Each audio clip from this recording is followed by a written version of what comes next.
Welcome, everyone, to Northwest Digital News and our delayed broadcast of Tech Tuesday. We have Harry Brelsford in studio from SMB Nation, Kevin Hunter, and Kyle Torgeson.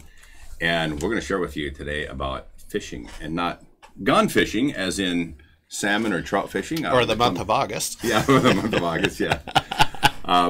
But fishing as in all these nasty things coming in on email or text or phone. This has actually become a really big deal in the anybody who's a computer user out there using technology in any aspect really needs to know what's going on with Yeah, exactly. I mean, that's where all the scandals have come from. Mm-hmm. You know what I mean? And at every level.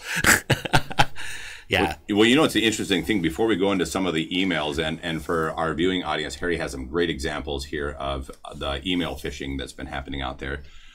For people who are not familiar with this, just really quickly, a recap. Phishing is a cybercrime in which a target or targets are contacted by either email, telephone, or text message by someone posing as a legitimate institution to lure individuals into providing sensitive data. Now, this includes things like banking, credit card details, passwords, all that kind of good stuff.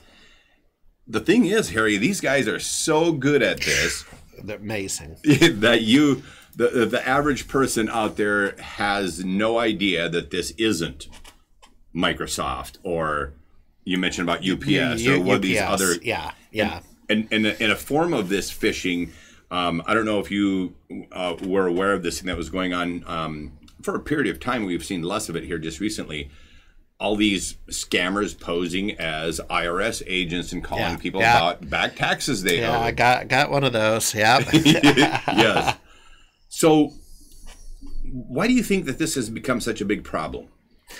Well, you know, I think of it this way. Let's just think about sort of the history of security. And so it wasn't, well, it was a long time ago. I was going to say it wasn't too long ago, but, I have a technology background, and so the focus was on firewalls, right? Mm-hmm. Well, we got to stop them. We got to have a firewall. Well, yes, and you still do, but that was kind of the focus. And then it became, and again, this is my view of the world, but then it became viruses, right? Like, oh my goodness, I got a virus.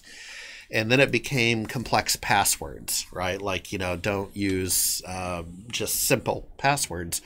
And there were tools to crack passwords, and they would run cycles until they could, decode your password. They take guesses, right? We kind of know maybe what common passwords are, like a spouse's last name or kids or what have you. And to that point, Harry, and I don't mean to derail you there, but to that point, not long ago, I was talking about a very common password that people use for lockboxes in houses, which was 1955. Yeah, I remember you doing that. And I visited with a realtor somewhere in that same time frame, and she was telling me about a lockbox house she wanted me to go, and she goes, and by the way, the password is 1955. And I almost chuckled.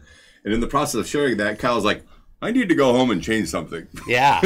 So that's exactly right. No, exactly. They're very much aware of that. And so today, because, it's going to continue to morph, right? That's what the bad guys always maybe half a step ahead of the good guys, right? Yep. So it's going to continue to change in ways we don't know. But today, and Kevin, just this last few months, just living and breathing my own inbox, just this last few months, is the phishing attacks. And of course, that's been made famous by, political events and business events, hacks, all that, because it's so easy to fall into it. Like, I need to click and change my password, or I need to click and check on my UPS shipment. Yeah. And we're going to talk about that. But the they're getting so good at that. So that's the current threat. And again, I'm in no way suggesting that you forego a firewall, an antivirus, and a complex password, right? Mm-hmm. Of course, you want all that, but it's evolved. Mm-hmm. And maybe I'll end on this, is that one of the ways you can see that evolution is to think back to the show we recently did on suggested conferences to go to in the technology industry. And what's really cool about conferences is you can see on their agenda what's hot and what's not. Mm-hmm. And so you might not see as many conversations about complex firewalls and antivirus, but you're going to see conversations today about spear phishing and phishing, right? So that's why we know it's an issue, other than we just know it's true. Well, a recent article that you shared with me on the way up this way today has to do with, it was actually published on Redmond Magazine. If you would, Kyle, bring that up in the background for the benefit of our viewers. Good guys. And Brian Posey was the one who wrote this article, 9/12. This was just 2 days ago. Yep. Talking about Office 365. Yep. And is for your viewers who may not know, Office 365 is sort of the pervasive Microsoft product stack now, right? What we used to call Microsoft Office and Outlook email, that's all bundled as Office 365 now. Yeah, and there's when we talk about how good they are at this and how well they disguise, you know, their scamming site from a legitimate site. Some of the references they made in here, I found a short little video. It's like a minute, 30 seconds. I want to share this with our viewers. It's actually done by a gentleman online, calls himself IT Next Generation. Take a quick look at this, and you'll see what we're talking about. Go ahead, Kyle, roll that.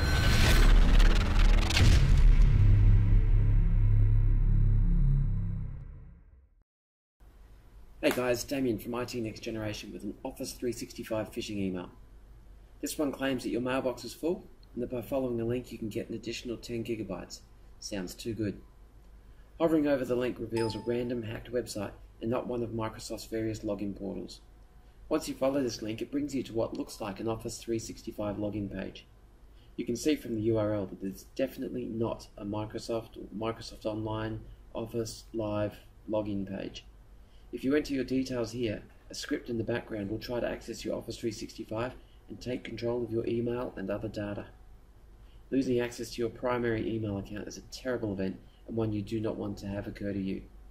Once they have your email account, they'll begin accessing all your other services, Facebook, LinkedIn, Amazon, Netflix, etc., and maybe even your bank accounts. Please do make sure you set up two-factor authentication on all your email accounts, and do please thoroughly check all links before clicking them.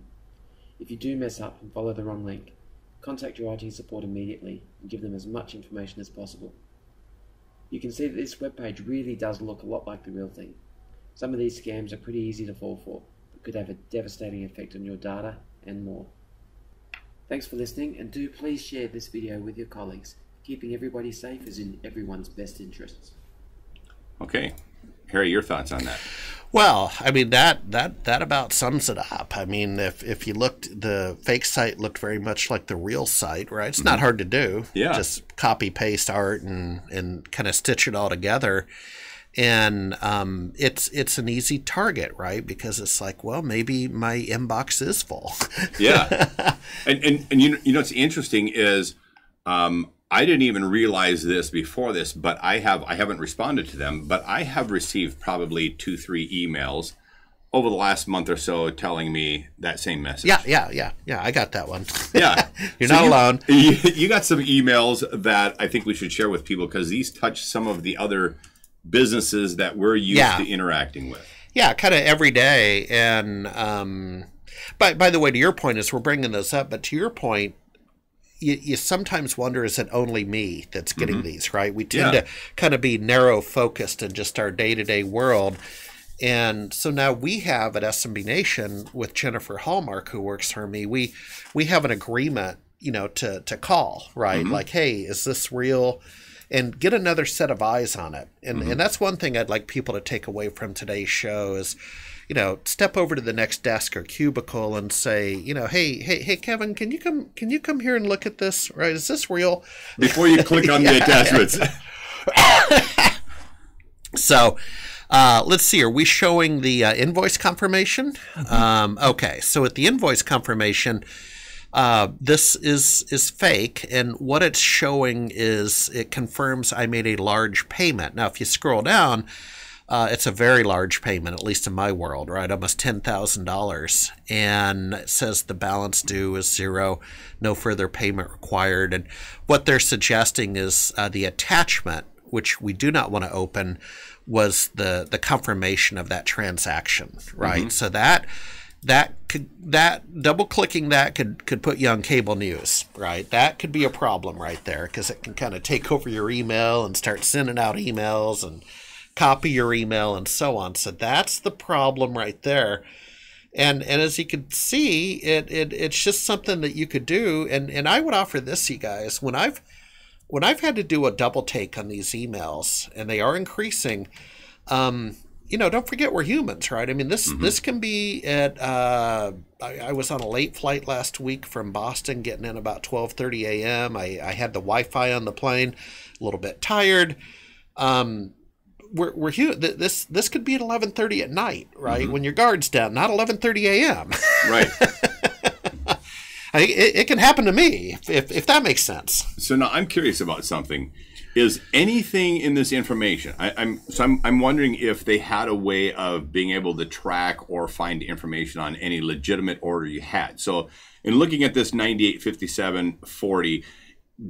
In any way, shape, or form, did that click with you and go, maybe I made a... No, because that's a large amount of money.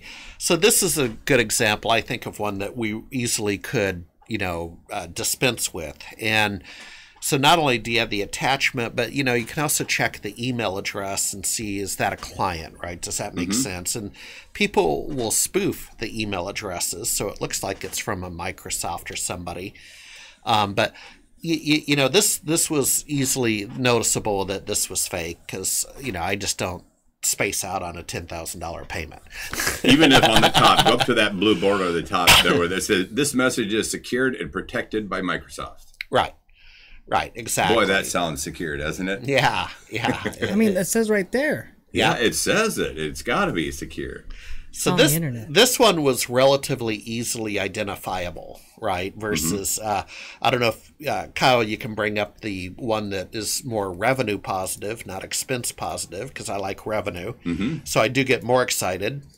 And we have clients, right? And so literally, and this is not too far from the mark. The nature of our business with some of our larger clients is we may have a $15,000 payment coming in, right? I mean, I'm just being honest. And this is where Jenny will call and she'll be like, did we, and we'll let that come in, but is that from client ABC? Because we are expecting 15 grand, right? And is this like a notification that the payment ACH or the payment's being made or has been made? And so the revenue ones, I think, are especially crafty. And then the other one is the FedEx and the UPS and the shipping ones. And to your point, I am expecting things from Amazon, right? And I use the UPS store as one of my, mail places to receive mail. Yep. And I am expecting some video equipment. I mean, literally, and you kind of wonder, well, now how did they know that? Or but it's close enough to the mark. It's a reasonable guess, yeah. Because when you think of the buying habits of, and I'll just use Americans, buying habits here in America have changed so substantially in the last decade that we were at one time this audience of people who went everywhere, had to touch everything we ever bought. That's the way we had to do. Try it out at the retail store, so to speak. Right. And then I remember even as a youngster when the catalog businesses started coming out and people would say, nobody will ever buy from the catalog because, you can't touch it and feel it and whatever. Right. Well beyond the catalog business, most of which has died. Yep. We have the internet, which is the online form of catalog business, I guess you could call it that. And it's the fastest growing area. So it's really easy for somebody to assume that I might have or Kyle might have, or who do you know who hasn't ordered something online? Well, I'll give you another example about just, again, we live in the real world, is my sister and her husband were up in Whidbey Island, up north of the Seattle area for the month of August, and well-deserved break. And so I was periodically house-sitting their house over in by Sandpoint by the UW. And they asked, hey, could you fix our Alexa's not working? Would you mind fixing Alexa? So, you have to go to the private Alexa Wi-Fi network and authenticate, and then Alexa works, right? And then you can listen to your favorite music. And I said, no problem. And I did that. And then because I had authenticated, it was tied to my Amazon account. And then I got a notification. That's a good story. I got a notification the other day. It turns out my sister orders by voice, right? So she ordered the 64-ounce detergent, and it was a reorder. And I don't even know how to do that. I don't know how Alexa order, I haven't ordered by voice, but my sister does. And I got the notification, and the 64-ounce detergent was going to ship to my UPS store thing because I'm the account of record now on that Alexa. And the point is that was real, and I understand why that was real, and that's the real world. This stuff just happens, and I think the phishing attacks are exploiting that, right? Because it's like, because what do you think at first blush? I looked at a 64-ounce detergent. And I'm like, well, is this a phishing attack, or is this a real thing? And then a little bit deeper, I put together it was in fact really real. Yeah.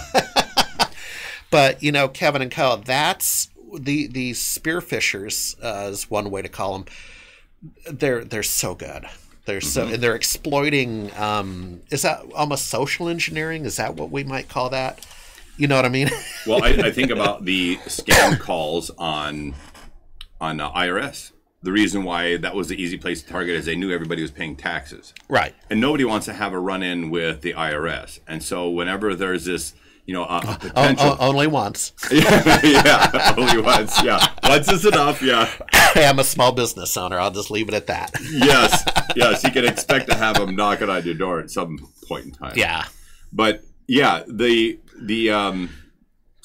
people could expect it, and therefore...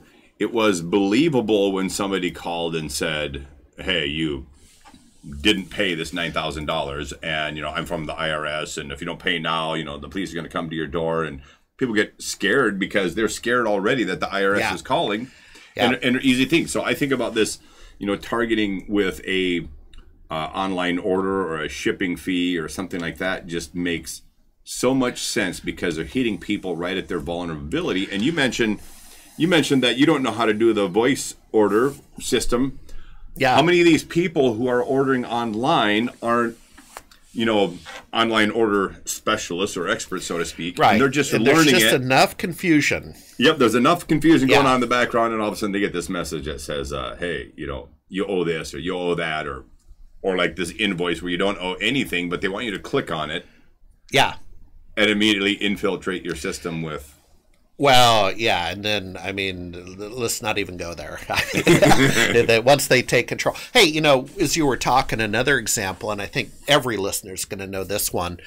My wife's dad is in a retirement home in Denver. He must be all of 84, and his cognitive abilities have slowed down and all that, right? Good guy, but just, and the elderly are extremely vulnerable to these type of scams, especially the phone scam. So one fine day, my wife's sister was going over to do her weekly check-in, and the gentleman, we call him Dr. Ron, but Dr. Ron, he's still on the computer and still functioning.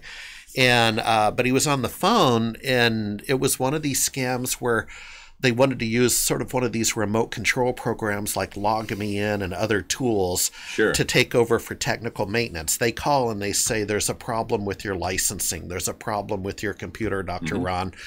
Can I send you an email and can you click this link? Yeah. Or can you go to this website and let me give you a log on? And that's a phishing attack. And the elderly have always been vulnerable, right, to fund embezzlement and that kind of thing. But she literally, the sister, I guess sister-in-law, literally caught Dr. Ron right in the act. And again, every listener knows this story. Awesome. So one of the things written about in this article, redmondmag.com, by Brian Posey, one of the things written about was some of the sneaky ways that these phishing operations get into your computer. So some of them are actually start with a safe link. So we are talking about the email link here, in which if you click on, could potentially have all kinds of harmful things in them. But one of the ways in which, as Brian Posey explained, that attackers like to get you, and this I've seen many, many times, a free trial of Office 365. Yeah. So think of how many people who are maybe looking for a throwaway subscription, so to speak, because they got a school paper to work on or that, whatever, and they're actually looking for it and they find it, and it's one of these phishing places.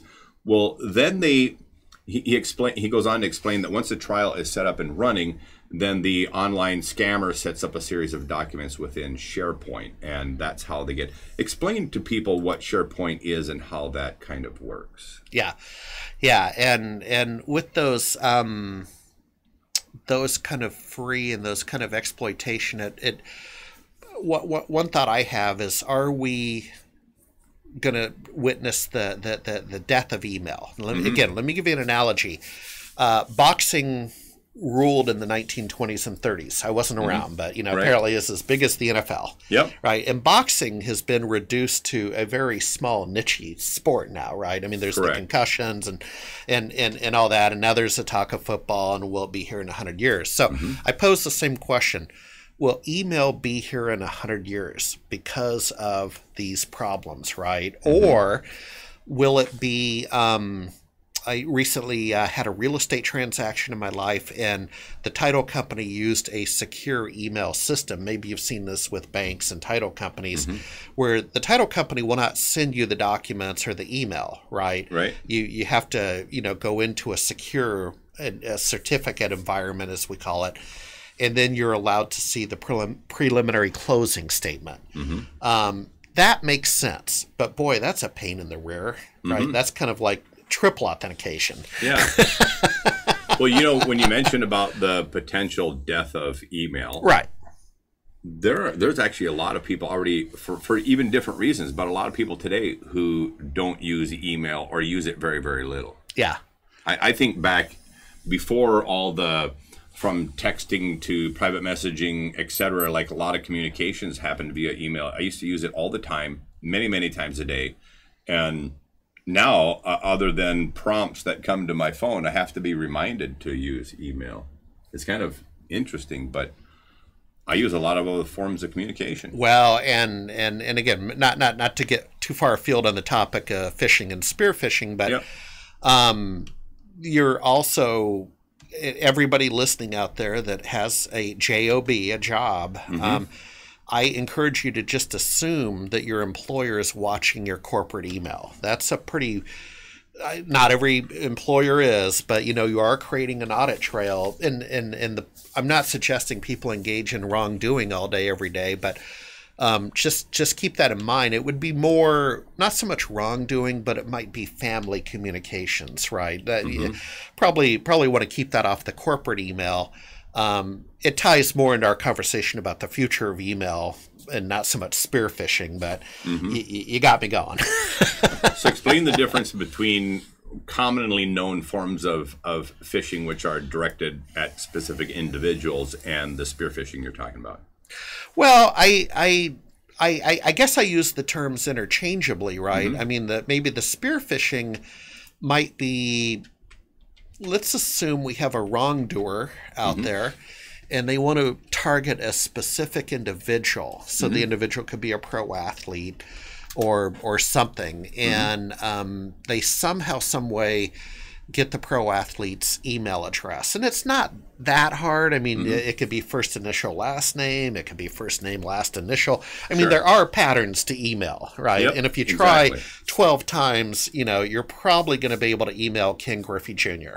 I mean, right? I mean, you're going to get it, right? And what if you are interested in either blackmailing or exploiting something about Ken Griffey Jr. and you target him? That, to me, that would be spear phishing. And again, I'm just a layperson thinking that through, but that would be sort of a targeting, an individual. And see that all the time in sports and politics and so on. Now that makes sense, right?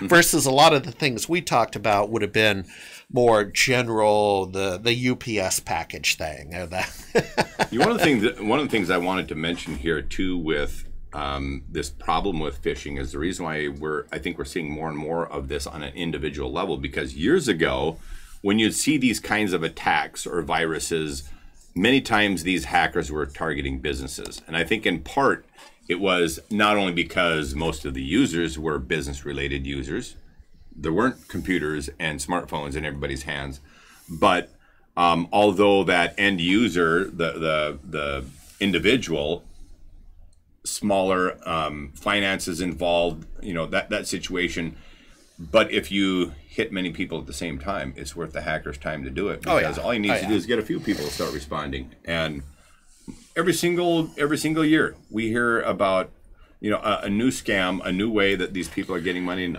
there was actually a guy that it wasn't. I was about to say it was a guy we had on the phone, but it wasn't. It was another one of my friends who basically trolls these people who are hackers and does this kind of stuff, and reaches out to them, calls them, whatever. And one of these guys told him that if he's not making at least $15,000 a year, he gets booted out of his, or a day rather, $15,000 a day. Wow. I misspoke. If he doesn't make at least $15,000 a day, he gets booted out of his role. So that's what he's expected to do. Yeah, that's a lot of money to be made off of. Yeah. I mean, it's really, it's both. It's a depressing, but it's also an exhilarating part of being in the tech sector, right? Because it just never stands still. Maybe, I don't know if depressing is the right word. Maybe exhausting. Yeah. Yes. It's just every single day, right? We're fighting this stuff. Well, what recommendations would you have for people, Harry, if they've been a victim of phishing? Well, I mean, if you're a victim, it could be all the way down to the wiping out your laptop and starting over, right? I mean, because we just don't know what they've embedded in that kind of thing. So that might be the simple answer. Is you're just going to have to kind of do a redo. Now, there's a whole conversation around that. And the backup and disaster recovery vendors, right now, this week, we call that BDR, backup and disaster recovery, well-known names about how to back up your data. Yep. Right now, they're focused on, Hurricane Florence out on the East Coast. So they're going to tell the hurricane story this week and the fire story in California next week.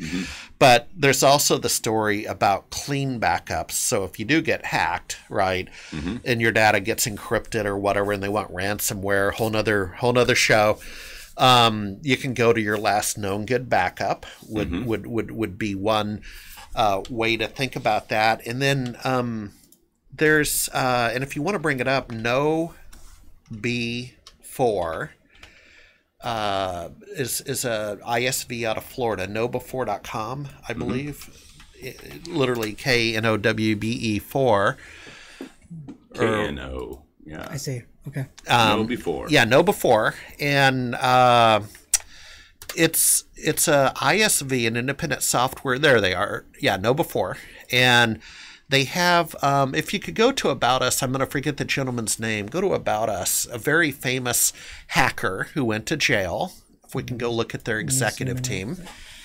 He's one of the primary investors and involved in this. Mitnick, Kevin Mitnick. One of the original. There he is, right on that. Yeah, there he is. And one of the original hackers, right? So he served his time and paid his dues, and now he has a company. Okay, so I'm aware of this company. And what they do is they have some tools, and they have a toolkit, but that's not really what they do, okay? Because this is so randomized, it's hard to have a tool to prevent you from double-checking your Amazon shipment. A UPS click, right? Because you think it's coming in. So what they're really involved in at KnowBe4 is training. And they contend, and they've raised a boatload of investment capital. This is a smart guy. Mitnick, say what you must, but he's a smart guy. And so their basic value proposition is employee education and kind of what I call dry runs. So maybe put out a fake email internally, a safe fake email, and see who clicked. And then you walk over to, Kevin's desk and say, Kevin, that was a trial run, right? We did that in the background. So I want to, you're coming to training on Monday. Yeah. But you got to blow up our system if you keep doing that. That's their basic value prop. Kyle, I don't know if you could drop down products and services, because I do think they have some actual tools, but see how they keep talking about training? Look at that. Training. That's their basic value proposition. And guys, that's kind of where we're at. I mean, I hate to let the cat out of the bag on a Tech Tuesday, Friday afternoon. Yes. But that's kind of it right now is training.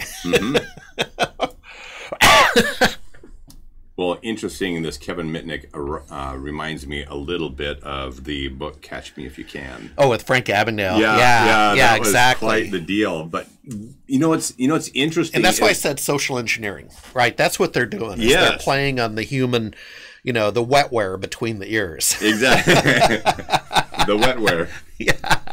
That's a new one for me. That's a great. Well, I borrowed that from a speaker of ours.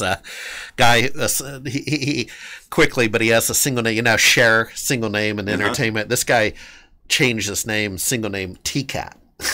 It used to be Tim Katower Hauser, and he changed his name. And he's one of these. He's crazy. He's one of these 180 IQ guys. Yeah. But yeah, wetware. Wetware, yes. Well, but that's what they're exploiting. I mean, they're exploiting the human condition, right? Exactly. And it worked yesterday. It works today. Doggone it, it's going to work tomorrow. And that's why we got to keep. It's great. This is a weekly format. This conversation on NorthWest Digital News, because training, awareness. I mean, that's all we can do. Some days. That's all I can do. Some days to help. Yeah. Well, you got anything else, Kyle, you want to add to this conversation about phishing? Well, just to talk about the whole Alexa and buying things, I have an Alexa myself, and I didn't know about that setting. I kind of figured you could do that, but I didn't know how online simple ordering. it was. Yep. Online ordering, yeah. So I brought it over to my friend's house, to listen to music as we play games and all that. And I went to use the bathroom. And then I started getting notifications on my phone. And he was ordering a lot of things all at once, and he thought it was hilarious. I did not. Right, because it's tied to your account and tapping your card. So luckily I got it before it, because I had it on, it sends me an email. You sure? Sure, yeah. So luckily that's the default thing. But it has an option where you can you say it instantly buys it right then and there. So be careful with that, especially if you have kids. Well, and with the 64 ounces of detergent from my sister, the story before, I quickly went in and logged on to Amazon because, again, there was just enough there to think, well, this is real, and I'll go to Amazon and log on. And it says trying to cancel the order because Amazon moves so fast, right? And so there was no, and they said that trying. Most, it still may arrive. It's $14. It's not the end of the world, and I guess I could use detergent, but. But Kyle, trying to cancel the order, right? Yeah. So, man. So now you know what I know on phishing, but I guess I wanted to stop by and have a chit chat with you because for whatever reason this summer, I mean, this has really increased. You know what I mean? And it's bugging me. Well, we're in my opinion, we're seeing so much of it because it is not just a business that's being targeted, but individuals. And so everybody's seeing it in every day of your life. We're seeing it and in all the different fashions, texting, emailing, phone, you name it. Yeah. They know how to reach us. Yeah. You got it. All right. That's going to conclude our tech show here on Northwest Digital News. Special thanks to Harry Brelsford from SMB Nation for joining us here on this broadcast. Kevin Hunter, Kyle Torgeson. Thanks everyone for joining us. Till next time. Take care. All right. Have a good week.